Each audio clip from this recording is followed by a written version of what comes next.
Welcome दोस्तों, स्वागत आप सभी का आपके अपने YouTube channel online study YouTube channel में। आज का इम्पोर्टेंट जो सेशन है इसमें अपन ऐसे क्वेश्चंस के बारे में बात करने वाले हैं जो काफ़ी धमाकेदार क्वेश्चंस है जो आपके एग्ज़ाम में अक्सर पूछे जाते हैं। तो चलिए आज के क्वेश्चंस को अपन देखते हैं, जिनमें आपका फर्स्ट क्वेश्चन जो दिया हुआ है वो आपका PYQ क्वेश्चन दे रखा है जो आपके एग्ज़ाम में पूछा गया है। क्वेश्चन क्या दिया हुआ है, किसी वाहक पट्टे पर बालू आपको दे रखी है, बालू की दर यदि दे रखी है 0.1 kg पर सेकंड ऊर्ध्वाधर गिराई जाती है। इस पट्टे को 2 मीटर पर सेकंड की एक समान चाल से चलाए रखने के लिए पट्टे पर कितना बल लगाना अपेक्षित होगा। ये जो आपका क्वेश्चन दे रखा है ये आपके रॉकेट नोजल की जो आपकी जो ईंधन की जो दर होती है उसमें जो आपका फोर्स लगता है उस फोर्स के फॉर्मूले पे आधारित क्वेश्चंस दिया हुआ है। कैसे करते हैं मैं आपको बता देता हूँ। जैसे आपका ये क्या होता है, रॉकेट होता है, रॉकेट के जो पीछे की तरफ ईंधन निकलता है रॉकेट नोजल होता है, इसकी जो दर होती है इसको शो किया जाता है dm/dt से। मात्रक क्या हो जाएगा, kg पर सेकंड हो जाएगा। तो देखिए kg पर सेकंड में आपको dm/dt की वैल्यू दे रखी है। यहाँ से आपका फोर्स निकलता है वो आता है आपका u dm/dt आता है। u आपका वेलोसिटी, dm/dt जलने की दर, ईंधन की दर, जलने की दर, और f आपका फोर्स हो जाएगा। बस यहाँ पे आपको इन वैल्यूज़ को पुट करना है, आपका आंसर आ जाएगा। जैसे f आपको निकालना है बराबर क्या हो जाएगा, वेलोसिटी 2 मल्टीप्लाई क्या हो जाएगा, ईंधन की जो दर दे रखी है लेकिन यहाँ पे बालू की दर दे रखी है वो 0.1, आंसर आ जाएगा अपना 0.2 न्यूटन। या फिर आप ऑप्शन से भी कर सकते हो। कैसे मैं आपको बता देता हूँ। फोर्स इज इक्वल टू क्या होता है, m/a। फोर्स का मात्रक क्या होता है, kg मीटर पर सेकेंड स्क्वायर होता है। तो सभी के नीचे सेकेंड ले लेंगे, सेकेंड स्क्वायर है। kg पर सेकेंड की वैल्यू आपको ये दे रखी है, मीटर पर सेकेंड की ये दे रखी है। मल्टीप्लाई कराएंगे तभी तो आपके पास फोर्स निकलेगा। तो इन दोनों को आप मल्टीप्लाई करा सकते हो। अगला क्वेश्चन देखिए, अगला क्वेश्चन क्या दिया हुआ है। भवन के एक शिखर से एक पत्थर 12 मीटर पर सेकेंड की चाल से क्षैतिज रूप से फेंका जाता है। यह भवन से r दूरी पर भूमि तल से टकराता है, जहां g का मान क्या माना जाता है, 10 मीटर पर सेकेंड, और वायु के प्रतिरोध की उपेक्षा करते हुए कौन सा मान प्राप्त होगा। r की वैल्यू यानी जो डिस्प्लेसमेंट होगा, विस्थापन होगा, इसका जो मान होगा वो कितना होगा। तो डिस्प्लेसमेंट, विस्थापन की वैल्यू निकालने के लिए कभी भी आपसे बोला जाता है कि किसी वस्तु को ऊपर से नीचे फेंका जाता है तो उसमें टाइम पीरियड यानी टाइम निकालने का फॉर्मूला होता है t बराबर √2h अपॉन में क्या होता है, g होता है। टाइम निकालेंगे तो अंडर ऐसे कैसे, 2 मल्टीप्लाई h की वैल्यू अपने को क्या दे रखी है, यहाँ पे h की वैल्यू, यहाँ पे अपने को h की वैल्यू दे रखी थी 20 मीटर भवन, 20 मीटर ऊंचा भवन दे रखा है। यहाँ पे थोड़ी मिस्टेक कर रखी है तो आपको 20 मीटर लिख लेना है। तो मल्टीप्लाई कितना हो जाएगा, 20 अपॉन में जी की वैल्यू कितनी हो जाएगी, 10, एक जीरो से एक जीरो चला जाएगा, 2 2 जा 4 हो जाएगा। तो टाइम कितना आ जाएगा अपने पास, 2 सेकेंड आ जाएगा। अब अपने को क्या निकालना है, यहाँ से डिस्प्लेसमेंट निकालना है। तो अपन जानते हैं कि वेलोसिटी इज इक्वल टू क्या होता है, डिस्प्लेसमेंट अपॉन में टाइम होता है। तो डिस्प्लेसमेंट इज इक्वल टू क्या हो जाएगा, वेलोसिटी आपका दे रखा है 12 मीटर पर सेकेंड मल्टीप्लाई टाइम कितना हो जाएगा, 2 सेकेंड। आंसर निकालेंगे तो अपना 24 मीटर क्या आ जाएगा, डिस्प्लेसमेंट आ जाएगा। Right answer C option. अगले क्वेश्चन को देखते हैं जो आपका नेक्स्ट क्वेश्चन दिया हुआ है, इसे देखिए। 2 तुलाएं आपको दे रखे हैं। सबसे पहले इस क्वेश्चन का मैं आपको डायग्राम बता देता हूँ। डायग्राम कैसे बना हुआ था, डायग्राम आपके बिल्कुल ऐसे बना हुआ था। डायग्राम को आपको देखना है, डायग्राम के अनुसार ये आपका ये क्वेश्चन क्या होगा, सोल्व होगा। ये आपका दे रखा है और यहाँ पे जो भार लटका हुआ है वो आपका 10 kg भार लटका हुआ है। ये आपका S1 ब्लॉक है, ये आपका S2 है, और इसका जो नियतांक दे रखा है, भार दे रखा है W1, इसका W2 दे रखा है, और S2 से क्या लटका हुआ है, 10 kg का भार लटका हुआ है। तो आपको वैल्यू बताना है, यानी आपको W1 और W2 की ऐसी वैल्यू लेनी है जिसको फॉर्मूले में पुट करने पर आपके पास 10 kg आंसर आ जाए।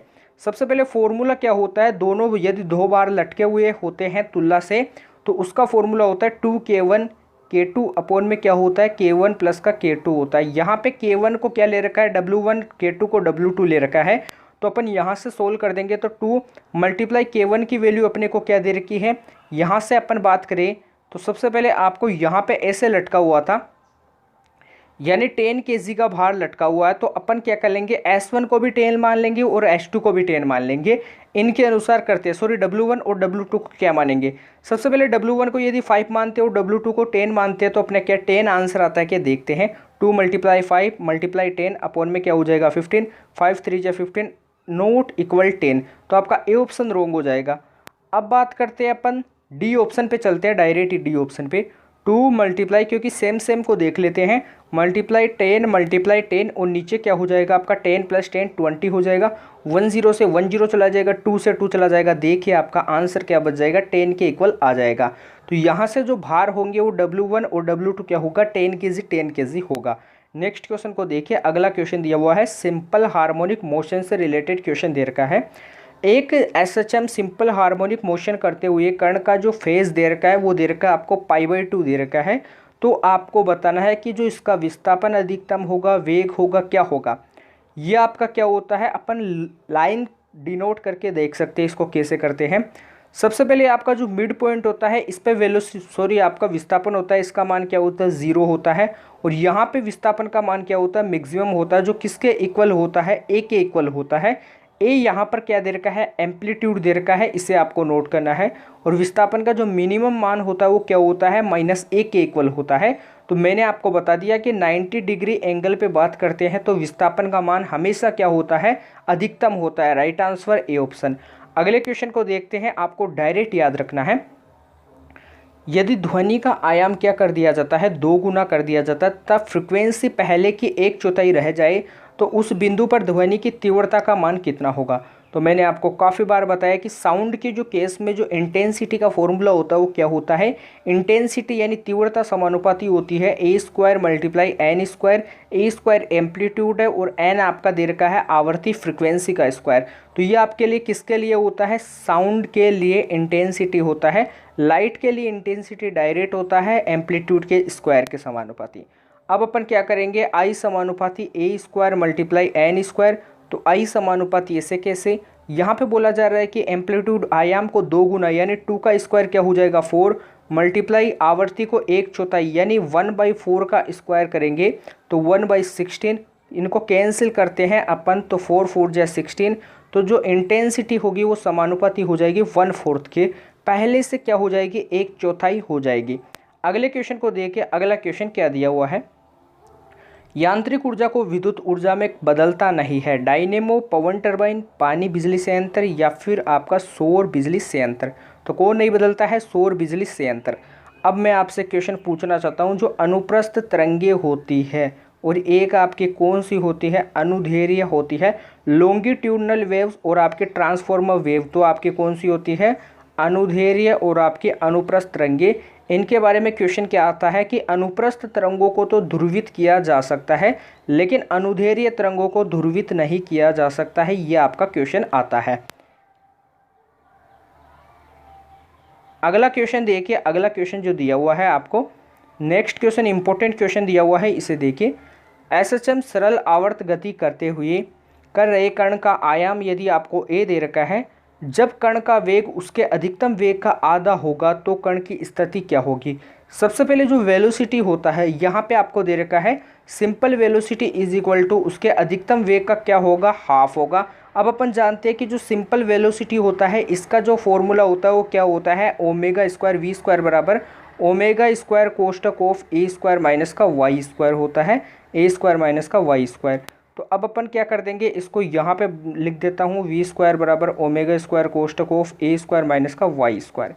v की वैल्यू अपने को दे रखी थी v मैक्सिमम/2, तो v मैक्सिमम का स्क्वायर अपॉन में क्या हो जाएगा 2 का स्क्वायर 4 बराबर ω² कोष्टक ऑफ a² माइनस का y²। v मैक्सिमम का अपन फॉर्मूला जानते हैं, v मैक्सिमम बराबर क्या होता है, ω होता है। इस वैल्यू को यहाँ पे पुट कर देंगे तो अपने पास क्या आ जाएगा, ω² a²/4 इज इक्वल टू क्या हो जाएगा, ω² कोष्टक ऑफ a² माइनस का y²। ω² से ω² चला जाएगा, इसको अपन इधर लेके चले जाते हैं, इसको इधर, तो y² बराबर a² माइनस का a²/4 हो जाएगा। तो y² बराबर क्या हो जाएगा, 3a²/4 हो जाएगा। तो y की वैल्यू क्या आ जाएगी, √3/2a आ जाएगी। राइट आंसर अपना डी ऑप्शन जो आपको दिया हुआ नहीं है। अगला क्वेश्चन देखिए, अगला क्वेश्चन क्या दिया हुआ है, यदि एसएचएम में एक कण का टाइम पीरियड आपको 0.1 सेकेंड तथा एम्पलीट्यूड आपको दे रखा है 2 × 10⁻³ मीटर हो तो कण की अधिकतम चाल क्या होगी मीटर पर सेकेंड में। तो अधिकतम चाल के लिए जो v मैक्सिमम का फॉर्मूला होता है वो अभी मैंने आपको बताया ω × a होता है। ए एम्पलीट्यूड दे रखा है, ω आपकी आवृत्ति दे रखी है, कोणीय आवृत्ति, ओमेगा बराबर क्या होता है 2 पाई अपॉन में टी होता है, मल्टीप्लाई एम्पलीट्यूड हो जाएगा तो 2 पाई अपॉन में टी की वैल्यू अपने को दे रखी है 0.1 मल्टीप्लाई आपको एम्पलीट्यूड दे रखा है 2 मल्टीप्लाई 10⁻³ ये पॉइंट हटाएंगे, ऊपर क्या जाएगा आपके पास 10 जाएगा, 2 मल्टीप्लाई क्या हो जाएगा 4 हो जाएगा, 10 में से क्या चला जाएगा 10⁻³ तो कितना हो जाएगा 4 पाई इंटू 10⁻²। 10⁻² को यदि नीचे लेके जाते हैं तो आपका 100 हो जाता है, 25 के क्या होता है आपका 100 होता है, तो पाई/50 मीटर पर सेकेंड क्या हो जाएगा इसकी अधिकतम चाल हो जाएगी। नेक्स्ट क्वेश्चन को देखिए, यदि प्रकाश तरंग वायु से पानी में गमन करे तो कौन सा गुण अपरिवर्तित रहता है, नो चेंज रहता है, तो वो आपका गुण कौन सा होता है, फ्रीक्वेंसी होता है, आवृत्ति होता है, नोट कर लीजिए। अगला क्वेश्चन दिया हुआ है, एसएचएम कर रहे कण के विस्थापन तथा त्वरण में कालांतर रेडियन में क्या होता है, तो इसका ट्रिक होता है दवा, क्या होता है दवा। डिस्प्लेसमेंट पे 0 होता है, वेलोसिटी पे π/2 होता है, एक्सेलरेशन पे पाई होता है, तो आपसे पूछा जाएगा कि डिस्प्लेसमेंट और वेलोसिटी में जो कालांतर होता है वो कितना होता है, तो 0 और π/2 में क्या हो जाएगा π/2, और फिर वेलोसिटी और किस में एक्सेलरेशन में पूछा जाएगा तो पाई में से π/2 माइनस करेंगे तो आपका π/2 आ जाएगा, और डिस्प्लेसमेंट और एक्सेलरेशन में पूछा जाएगा तो पाई में से 0 माइनस करेंगे तो अपना पाई आ जाएगा। तो विस्थापन तथा त्वरण की बात की जा रही है, तो डिस्प्लेसमेंट और आपके एक्सेलरेशन में कितना कालांतर है पाई दे रखा है, तो राइट आंसर ए ऑप्शन। अगले क्वेश्चन को देखिए, अगला क्वेश्चन दिया हुआ है, के बल नियतांक की एक समान स्प्रिंग को 1:2 के 2 भागों में बांटा गया है, तो छोटे व बड़े भाग के बल नियतांकों का जो अनुपात होगा वो कितना होगा, तो इसका फॉर्मूला होता है जो के समानुपाती होता है वो क्या होता है 1/L के समानुपाती होता है।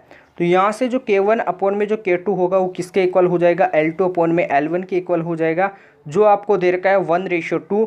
यदि 1:2 यहाँ पे अप्लाई करते हैं तो 1/2 बराबर L2/L1 हो जाएगा, लेकिन अपने को बताना है L1/L2, तो L1/L2 इसका उल्टा हो जाएगा, क्या हो जाएगा 2/1। 2/1 अपने को किसी भी ऑप्शंस में नहीं दे रखा है, तो अपन थोड़ा ऑप्शंस पे गौर करते हैं, तो आपका 12/6 दे रखा है जिसे अपन लिख सकते हैं 2/1, तो राइट आंसर डी ऑप्शन। अगले क्वेश्चन को देखिए, संगीत सम्मेलन के लिए बने हॉल की दीवारों को, हॉल जो होते हैं संगीत सम्मेलन में बनी दीवारों में वो किस कारण होते हैं, तो आपने काफ़ी बार सुना होगा कि आपका एक खाली कमरा होता है, यदि उसमें आप चिल्ला के बोलते हो तो आवाज़ जो होती है वो गूंजने लगती है, यानी ध्वनि का अवशोषण नहीं हो पाता है।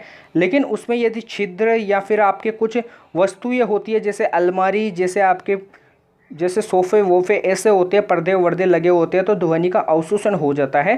तो बने जो होल होते हैं दीवारों में वो ध्वनि का क्या करते हैं अवशोषण करते हैं, अर्थात ध्वनि जो साउंड होता है वो गूंज नहीं पाता। एसएचएम कर रहे कण की कुल ऊर्जा समानुपाती किसके होती है, तो टोटल एनर्जी का जो फॉर्मूला होता है वो क्या होता है 1/2 mω²A² होता है। तो यहाँ से द्रव्यमान मास के भी, फ्रीक्वेंसी के स्क्वायर के और एम्पलीट्यूड के स्क्वायर के, यानी ऑल ऑफ अबव के क्या होती है समानुपाती होती है। किसी पिंड का भार अधिकतम होता है, इससे पहले क्वेश्चन आता है T बराबर 2 पाई अंडर L में G इफेक्टिव से क्वेश्चन पूछा जाता है।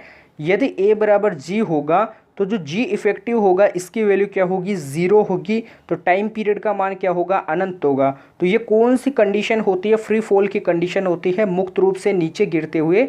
सरल लोलक के लिए जो टाइम पीरियड का मान होता है वो इन्फिनिटिव होता है, जिसके कारण जो दोलक होता है वो क्या नहीं करेगा, दोलन ही नहीं करेगा।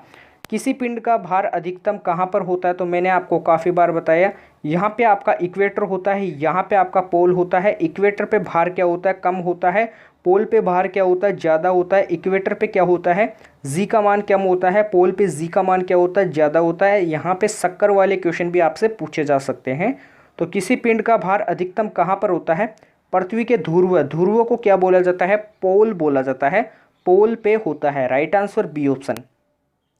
अगला क्वेश्चन देखिए, चुंबकीय अभिवाह है, इसे थोड़ा सा घुमाया गया है, इसको आप बोल सकते हो फ्लक्स का जो मात्रक होता है वही किसका होता है, चुंबकीय अभिवाह का मात्रक होता है। टेस्ला चुंबकीय क्षेत्र का होता है, फेराडे धारिता का होता है, तो वेबर किसका हो जाएगा, चुंबकीय अभिवाह का हो जाएगा। अगले क्वेश्चन को देखिए, ये भी काफ़ी धांसू क्वेश्चन दे रखा है। एक 60 वोल्ट और आपको 120 वोल्ट का बल्ब दे रखा है, यहाँ से अपन करंट निकाल सकते हैं क्योंकि पावर की वैल्यू दे रखी है 60, वोल्टेज की वैल्यू दे रखी है 120, तो P बराबर क्या होता है, VI होता है। I की वैल्यू निकालेंगे तो 60/120, रेशियो क्या आ जाएगा 1/2। अब अपने को रजिस्टेंस निकालना है, प्रतिरोध निकालना है, तो प्रतिरोध V बराबर क्या होता है, IR होता है। तो R की वैल्यू क्या हो जाएगी, V/I हो जाएगी। तो यहाँ से अगली स्क्रीन पर सोल्व करते हैं। तो V बराबर क्या हो जाएगा, सॉरी अपने को R निकालना है। तो R बराबर वोल्टेज आपको दे रखी है 120, R की वैल्यू अभी अपन ने फाइंड आउट, I की वैल्यू अभी अपन ने फाइंड आउट की थी 1/2, तो ये 2 ऊपर चला जाएगा तो आपका आंसर आ जाएगा 240 ओम हो जाएगा। अगला क्वेश्चन देखिए, केंद्रीय बल के क्षेत्र में निम्नलिखित में से क्या परिवर्तित नहीं होता है, पोटेंशियल एनर्जी, काइनेटिक एनर्जी, रेखीय संवेग या फिर कोणीय संवेग। तो मैं आपको बता दूं ये आपका लोलक क्या करता है, दोलन करता है। लोलक यदि पीछे की तरफ यहाँ पर बी पॉइंट पे चला जाता है तो यहाँ पर आपकी पोटेंशियल एनर्जी काइनेटिक एनर्जी के इक्वल हो जाती है, अर्थात 1/2 mv² बराबर किसके हो जाता है, mgh के। m से m चला जाता है तो v की वैल्यू क्या आ जाएगी, √2gh। तो यहाँ से भी क्वेश्चन पूछा जाएगा। तो अब यहाँ से जो राइट आंसर हो जाएगा वो क्या हो जाएगा, कोणीय संवेग हो जाएगा, आपको नोट कर लेना है। अगला क्वेश्चन देखिए, गुणता किस पर निर्भर करती है। तो नाम आपने काफ़ी बार सुना होगा, जो गुणता होती है वो हमेशा फ्रिक्वेंसी पे निर्भर करती है। 1 नैनोमीटर में कितने मीटर होते हैं, 10⁻⁹ मीटर होते हैं। 1 जूल में कितने अर्ग होते हैं, 10⁻7 अर्ग होते हैं। घुमा के भी आपको क्वेश्चन पूछा जा सकता है। तो आज का लास्ट एंड फाइनल क्वेश्चन था, इसके बारे में अपन ने बात की है। यदि आपको क्वेश्चंस अच्छे लगे हैं तो अभी तक जिन बच्चों ने सेशन को शेयर नहीं किया तो सेशन को शेयर कीजिए, अधिक से अधिक क्लास को लाइक करने का प्रयास कीजिए। अभी तक जिन बच्चों ने चैनल को सब्सक्राइब नहीं किया है तो चैनल को सब्सक्राइब कर लीजिए, बेल आइकन को प्रेस कीजिए। डिस्क्रिप्शन में टेलीग्राम चैनल का लिंक दिया हुआ है, उसे भी आपको ज्वाइन करना है। टेलीग्राम चैनल पे आपको काफ़ी फ़ायदे होते हैं, एग्जाम ओरिएंटेड क्वेश्चंस की लिस्ट मिल जाती है, आपको आंसर्स भी मिल जाते हैं। तो आपको टेलीग्राम चैनल को ज़रूर से ज्वाइन करना है। क्लास को ज़रूर लाइक्स करना है, क्योंकि आपके लाइक्स ही होते हैं जो हमें मोटिवेट करते हैं आपके लिए अच्छे अच्छे PYQ क्वेश्चंस की क्लास लेकर आने के लिए। तो क्लास को धमाकेदार लाइक करना है और चैनल को सब्सक्राइब करना है। तो अपन कल मिलते हैं ऐसे बेहतरीन सेशन के साथ, तब तक के लिए जय हिंद, जय भारत, धन्यवाद।